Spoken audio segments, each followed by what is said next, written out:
Hi everyone. Did you ever want to hit the blues trail? Go to the heart of the Delta of Mississippi?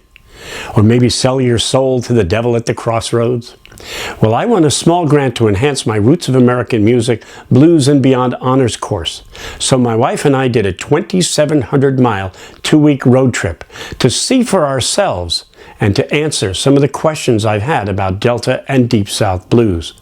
They can only be answered by seeing for ourselves the juke joints, the blues clubs, the musicians, the museums, the railroads, the levees, and the cotton fields that produced America's most beloved and homegrown authentic music.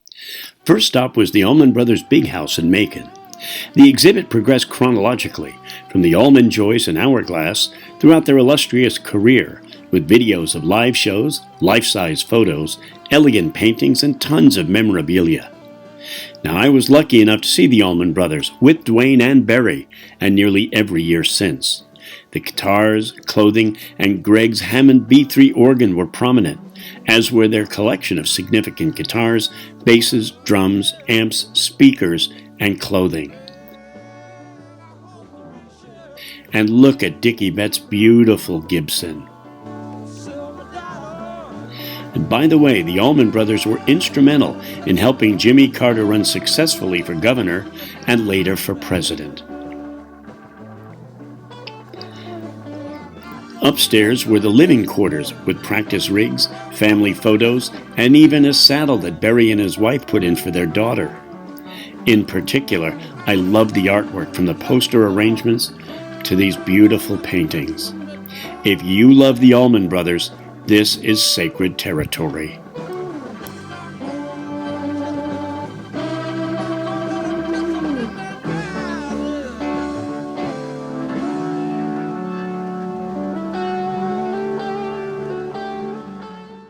Afterwards, we stopped in at Capricorn Studios, where they, Wet Willie, Otis Redding, and many others recorded. The studio was being used that day, but the digital library upstairs really showed how influential Phil Walden and Capricorn Records were in promoting Southern rock.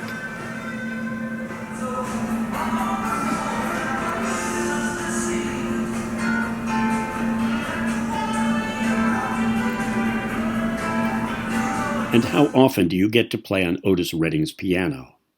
Now on to Hotlanta, a hotbed of blues activity.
Throughout our journey, we loved the hundreds of photographs and murals of blues artists, local, regional, and national.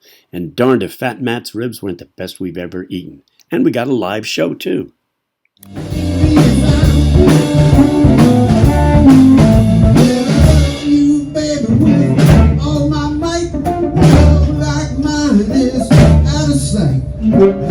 For you, baby, if you want me to, but I really don't believe your love is true.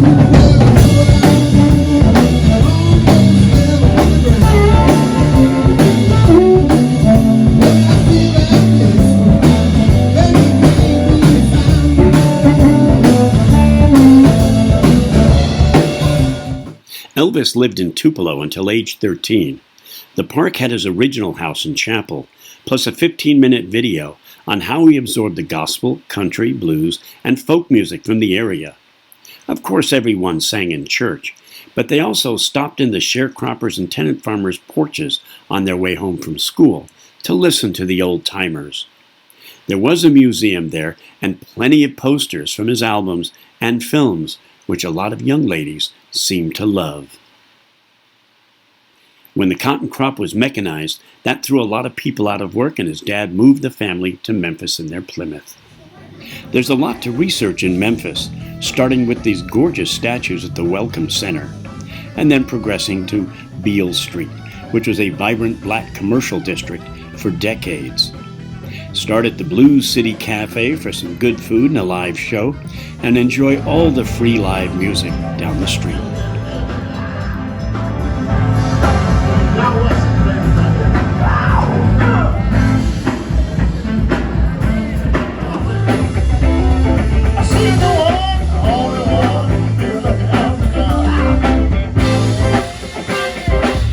A lot of this music was played on WDIA, the nation's first black-owned radio station. And where did they get this music from? At our first stop, Stax Records of Soulsville. It was created by Jim Stewart and Estelle Axton, and their displays started with a recreation of the local church, where all singing careers started. And by the way, Elvis's biggest-selling album remains How Great Thou Art, with the hit gospel tune Peace in the Valley, which he sang throughout his life. Aretha's father was a prominent preacher. Al Green divided his time between soul music and gospel, and John Lee Hooker's mother never forgave him for leaving gospel for the devil's music. But with Rufus Thomas and his daughter Carla, the integrated Memphis Horns, the songwriting team of Dave Porter, and the prolific Isaac Hayes, also the rising star of Otis Redding, a group called the Soul Sisters, and many others, Stax Records helped integrate Memphis, which at the time was one of the most segregated cities of the era. But the newly emerging blues-based rock and soul genres were helped by, again, WDIA, the radio station that not only introduced this music, but allowed the community to post whatever they needed. And though this equipment seems primitive, it so beautifully captured Booker T's Hammond M3, one of the most distinctive keyboards in the world. The Mississippi-Memphis connection ran deep, especially when Dewey Phillips, a local DJ, started playing Elvis and other records. And soon enough, with the interstate highway and railroad systems, the music spread nationwide.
A lot of people recorded at Stax, even folk musicians like James Taylor, Texas bluesmen, gospel groups, and for some strange reason, Rick Dees' Disco Duck. With the death of Otis Redding and most of his backup band, the Bar-Kays, in a plane crash and other financial problems, Stax Records closed. The crumbling building was sold to a church group for $10 and torn down several years later. But by 1999, a nonprofit group called Soulsville Foundation constructed a replica of the studios and opened the present-day museum. The whole story is told in cousin Robert Gordon's book and film, Respect Yourself, The Story of Stax Records, a place where you can play with the legendary Steve Cropper. Our second stop was Sun Records, where the incredible Sam Phillips wasn't all that impressed with Elvis until his secretary told him he was crazy. With the money from the sale of Elvis's contract, he developed the Millionaire Quartet and many, many others.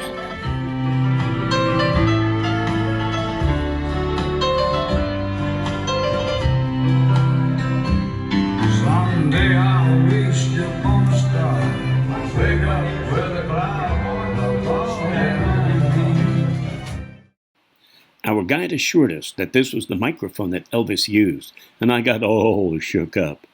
But Sam's technical expertise helped him do mobile recordings, recover old masters, cut demos, and produce recordings that got played by local DJ Dewey Phillips. That allowed him to distribute a ton of music nationwide profitably and invest in a small company called Holiday Inn. And though the two-story building seemed small and tight, you couldn't help but feel the large impact of Sun Records. Of course, we had to go to B.B. King's Club, where the cover charge was only $10 for a rocking good Memphis blues show.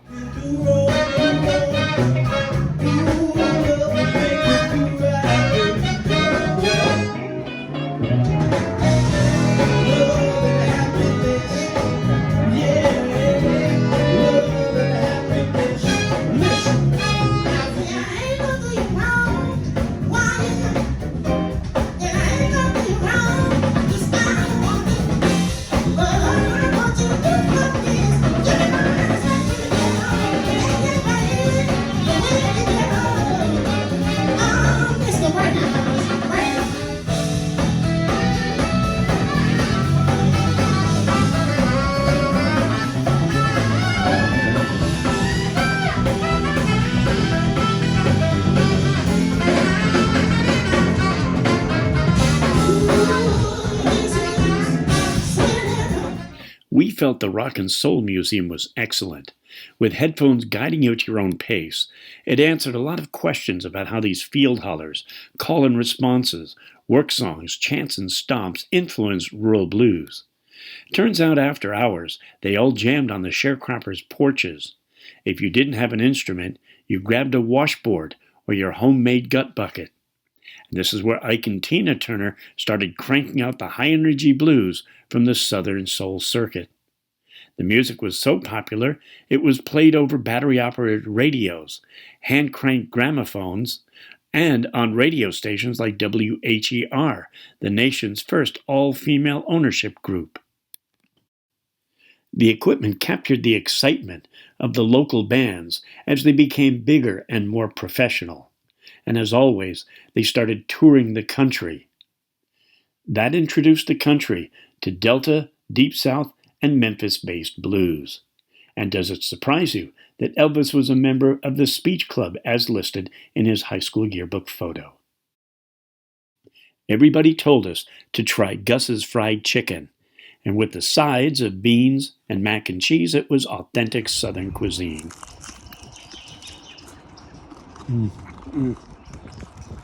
Gus's fried chicken. It's the best. On our last day in Memphis, bluesman Doug McLeod gave us a near-private concert at Red's Barbecue and Blues in nearby Coldwater, Mississippi. With James's gourmet fire pit, smokers, and Doug's funny stories and original tunes, it was an excellent night of blues.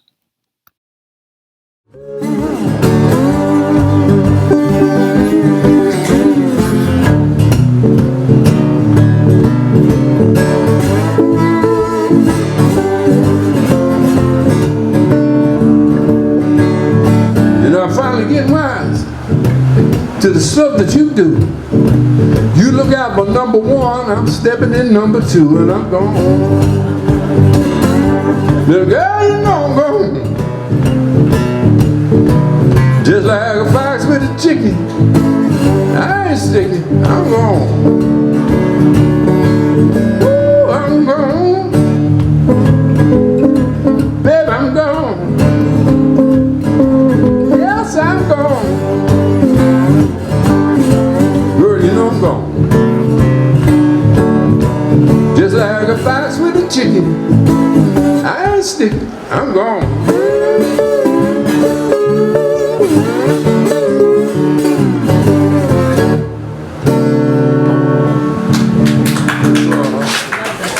And I thank you. The Memphis Music Hall of Fame Museum celebrated a lot of people in front of the cameras, but also working behind the scenes.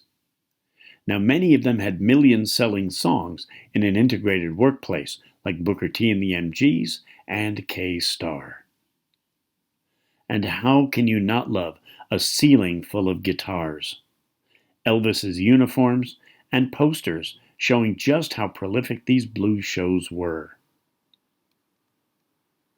On Beale Street, Schwab's drugstore had displays of artifacts from Southern culture dating back 100 years.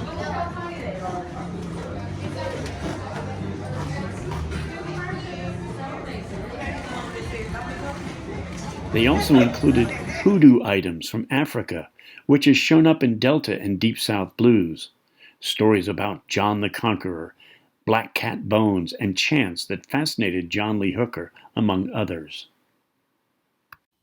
We were lucky to have 2 hours with my cousin Robert Gordon, who just won his 2nd Grammy Award. Why and how did you decide to research the blues? It's like I say in the beginning of my first book, it came from Memphis. The Rolling Stones turned me on to the blues. When they played here in Memphis, they wanted to delay until the sun went down. They didn't know it wasn't going to cool off. And they got Furry Lewis, the blues singer, to come sit in. And then a couple years later, Furry Lewis was at my high school. And I suddenly realized he was accessible. And I went to his house, and the experience at his house was so different from my house that I wanted to understand it better. And I began to pursue the blues and also the blues culture. It wasn't just about the music, it was about the people who made the music and why their lives were different from mine. You can't look at music in a vacuum. You can, but it's not as interesting. Music is a soundtrack to a life, and you have to understand the life that goes with the music. So I have always wanted to get to understand the music. I want to understand the economics, the geography, the social circumstances. All of that imbues the music with a lot more meaning, and that's what I'm after. I honestly don't fear for the demise of the blues, because I see it constantly being regenerated and recurring. In Clarksdale, there's a young man, Chris Tone, Kingfish, Ingram, and there's a bunch of other guys around who've picked up the old sounds and put their own spin on it. I've heard blues, and a friend of mine here, Al Capone, made a hip-hop record with a blues guitar. So I see the blues all around us. The blues is an expression of a feeling and of a circumstance, and that feeling and those circumstances aren't going anywhere. So the blues, because music is a soundtrack to life, the blues is always going to be with us. So I'm not worried about its disappearance. So I think that to understand the blues, you have to understand that the blues is an escape. And when sharecroppers who were overworked and underpaid and mistreated, when they turned to the blues, they were seeking a release and a relief. And that, I think, is what music and the blues in particular can bring to busy people today. It's a way to open your mind, it's a way to relax your mind, it's a way to let other information and new windows and new portals open in your head. You don't want to be so laser focused that you're gonna miss the world around you. And music and blues will help you absorb those worlds, and I encourage you to open your minds to it. And I am Robert Gordon, a writer and filmmaker, and that's just my opinion. Robert suggested we go to his favorite juke joint, Wild Bill's on the edge of town. And for a $5 cover charge and a bottle from the liquor store next door, it's about as real as it gets.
take music very seriously in the Delta. We saw Walt Busby with 3 different groups to ensure that there's music 7 days and nights a week. I wish you had been at home. Telephone rang. Telephone rang. Ring, ring, ring, ring, ring, when the telephone rang. Yeah, buddy, too. But that ain't all. That ain't all I do for you. Oh, bring to me, bring your sweet loving, bring it all to me. We thought the B.B. King Museum was the most elegant museum, with wood-paneled walls, wide hallways, and perfectly spaced video, audio, and memorabilia displays. From his days as a cotton chopper and tractor driver, to street performer, radio DJ, his conversion to blues boy, and becoming a beloved international icon, this museum covered it all. His Rolls-Royce embodies his work ethic: show up on time, be prepared, treat people fairly, and give the audience a great show with love and happiness. Don't know why I was made to wonder. I've seen the light, Lord. I felt the thunder. Someday I'll go home again, and I know they'll take me in and take it home. B.B. King.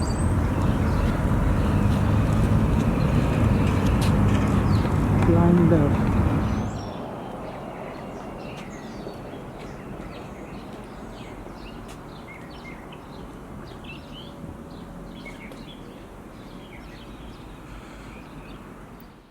This was a great tribute to a great man.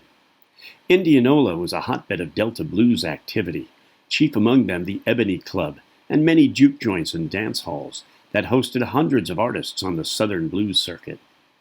A little farther away, you'll find the Mississippi Blues trail markers in Greenwood and the famous Tallahatchie River, where Billy Joe McAllister either jumped off or threw something off the bridge, as sung by local resident Bobby Gentry.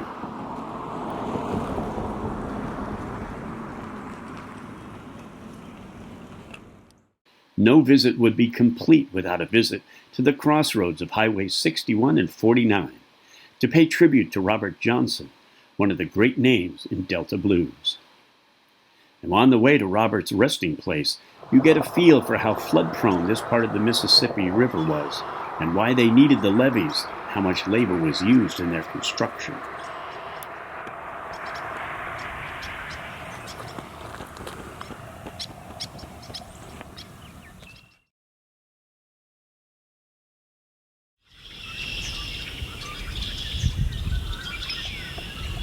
I went down to the crossroads, down to beg a ride. I went down to the crossroads, down to beg a ride.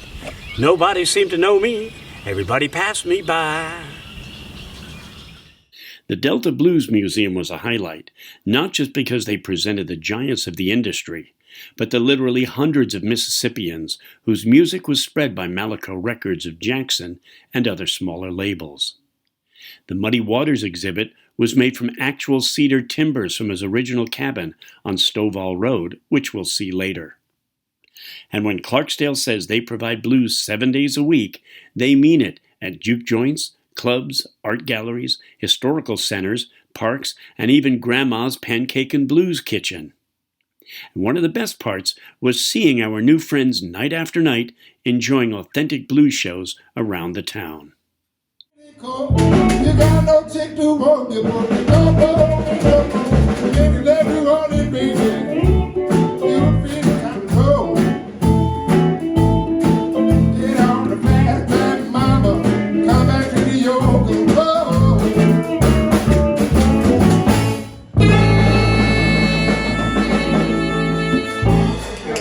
Hold it out like this right here.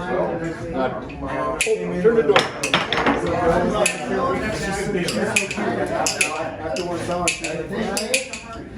You work on that.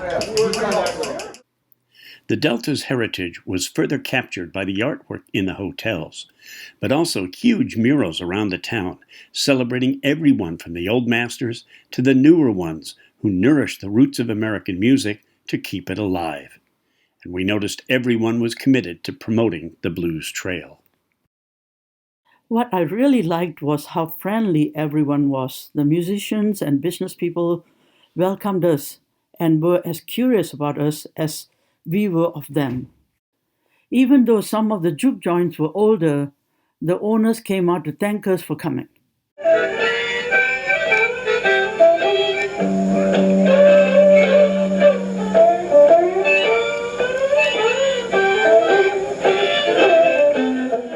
It seemed like everyone we met, in and out of town, had the collective vision to preserve the Delta blues, the music that Ike Turner brought to the town, the region, the U.S., and the world.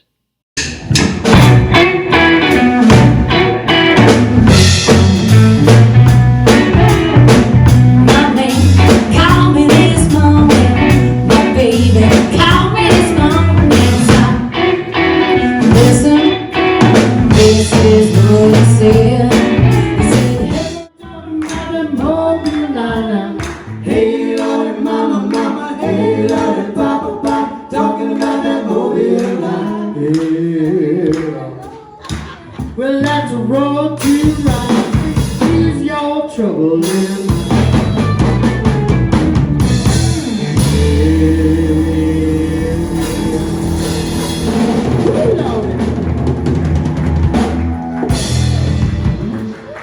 Y'all hear that high part Lee put in? So I thought it was Heather, and I'm going, she doesn't have a mic. Heather, what do you think my students could get out of listening to the blues? Well, I believe they would get to feel something that they wouldn't be able to explain.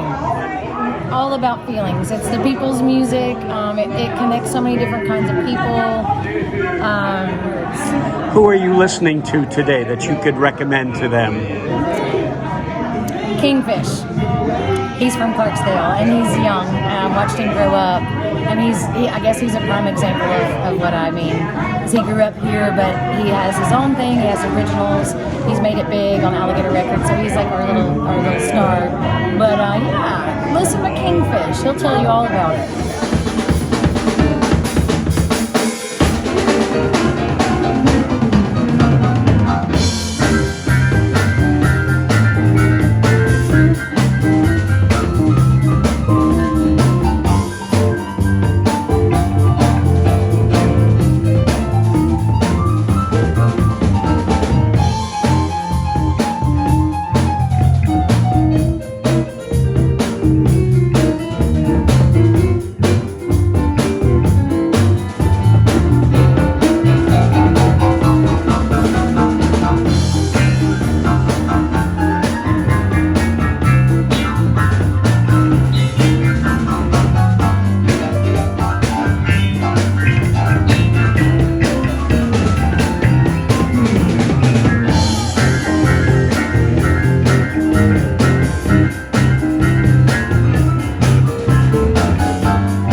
Now, Morgan Freeman is part owner of Ground Zero, but he wasn't there that day.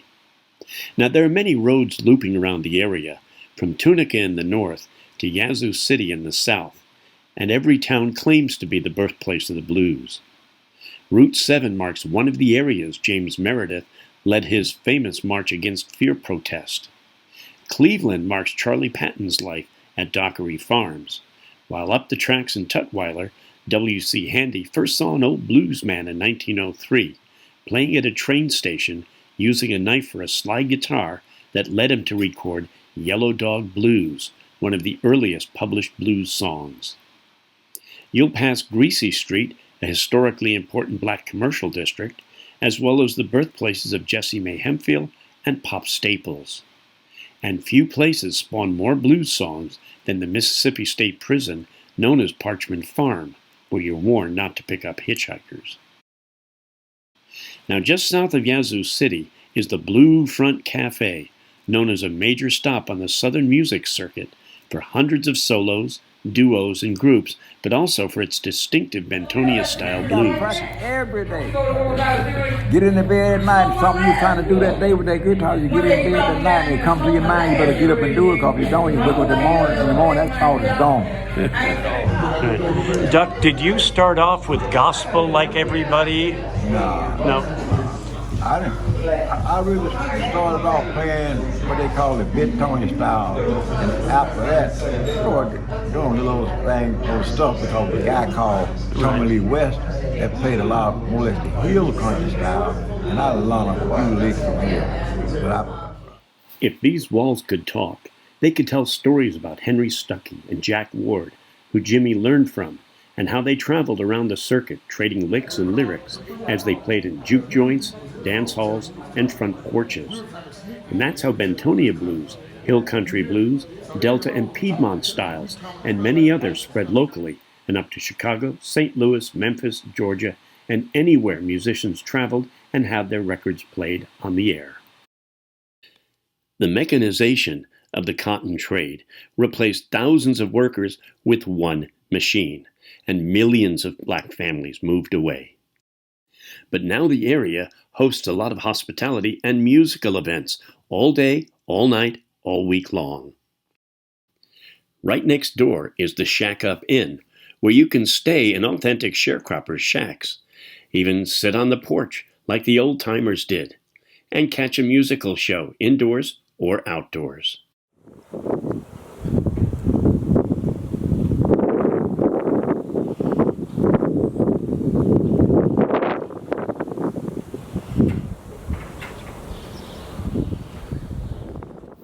You're probably wondering what a Grateful Dead flag is doing on the road to Muddy Waters' home. They were one of the first bands to play Muddy's early hit, I Just Want to Make Love to You, which introduced Delta blues to rock and roll and the world. As we went up Stovall Road to Muddy Waters' house, you can see how the slave quarters and sharecroppers' shacks would have lined the roads very close to the fields. Now, the Mississippi floodplain is deceptively beautiful, and you can easily imagine thousands of workers slaving in the fields under the brutal hot sun.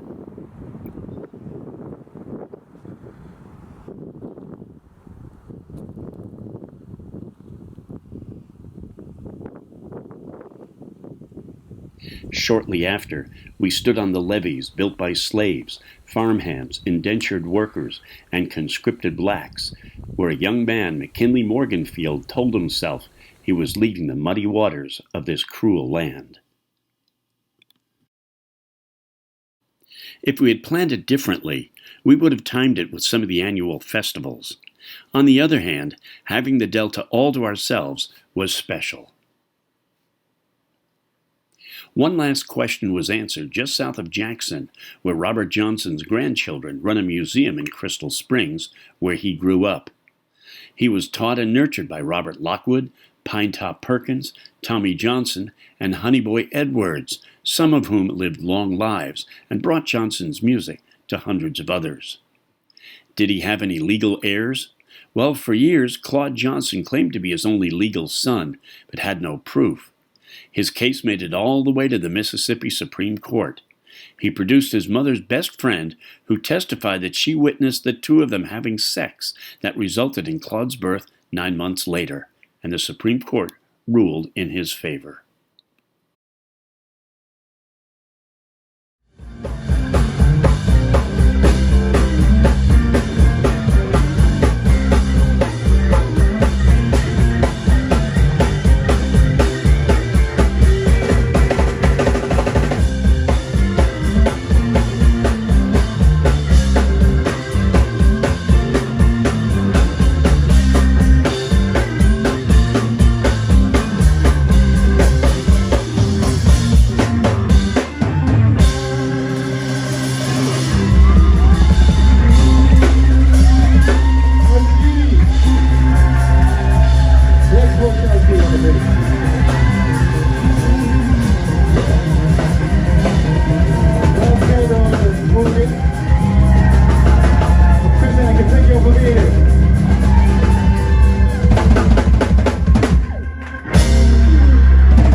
misery down to a stone so.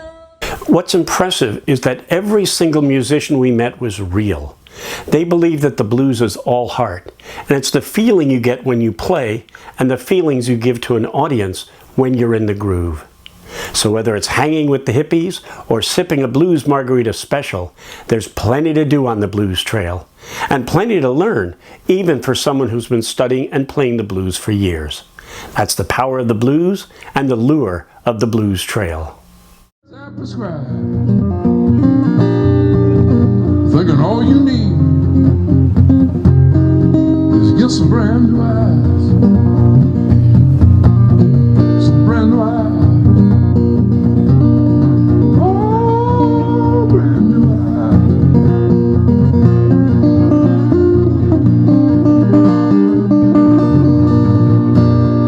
Well, folks, I'm going to take another break, a short one, and come on back with the final set. Right here, Red in Coldwater, Mississippi, on a Friday night.